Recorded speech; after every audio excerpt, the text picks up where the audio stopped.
People always ask me what I mean about not buying root-bound plants. Well, Exhibit A. This is a plant that we bought last fall, put it into the garden.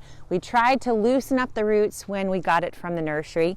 Put it here in this raised bed. It has been here for almost 5, maybe 6 months. And look at this plant 5 or 6 months later.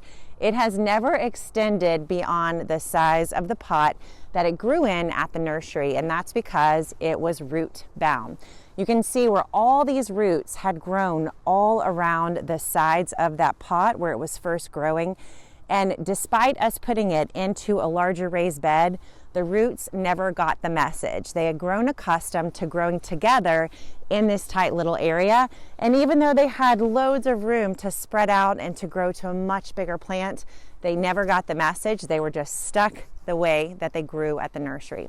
So what's happened, even though this plant has sat in the garden for months on end, we have great soil, we have great irrigation, it's never grown beyond the size of the pot we bought it from at the nursery because it's root bound. So when you buy a plant at the nursery, you want to pull it out of the pot, check the undersides of that plant, and be sure you don't have a situation like this one.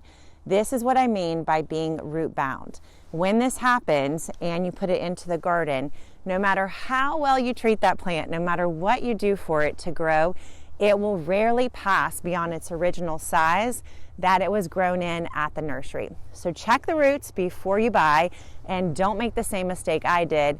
Don't buy a root bound plant and you'll get a plant that can grow to full maturity way past this size.